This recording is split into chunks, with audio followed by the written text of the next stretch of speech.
मला ॲक्च्युली खूप घाबरवलं गेलं होतं आणि मग अनेक लोक येऊन तुम्ही पहिल्यांदा काहीतरी करत असाल आणि तुमचं एक थोडंफार नाव असेल इंडस्ट्रीमध्ये, तर खूप लोक येऊन तुम्हाला आता बघ हां असं होईल, हां तसं होईल, हे नाही करायचं ते नाही करायचं. तर एक नाही का एक नवीन सून घरात येते तेव्हा सगळी लोक तिला सांगत असतात आणि ती आपलं खाली मान घालून सगळं ऐकत असते. तर मी सगळ्यांचं सगळं ऐकून घेतलं, पण शेवटी तेच केलंय जे मधुताई आणि निपुणला पाहिजे होतं. आणि ॲज फार ॲज माझा परफॉर्मन्स गोज, आय थिंक ताई आणि निपुणला काही वाटलं तर ते दोघं मला सांगू शकतात. बाकी तर लोकांना ते कसंही वाटू शकतं त्यांच्या त्यांच्या एक परसेप्शननी. पण मी खरंच सांगते तुला, माझ्यासाठी मी असा नव्हता विचार केला की आता बघा आता मी नाटक करते किंवा आता असं काहीतरी करून दाखवते.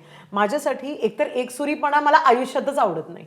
मी ती मुलगीच नाहीये की मी आपलं एक काहीतरी करून मी तेवढ्यात सॅटिस्फाईड राहीन. मला प्रोड्यूस करायचं होतं आणि नाटक सगळ्यात आधी माझ्याकडे प्रोड्यूस करायला आलं, ह्याचा मला जास्त आनंद आहे.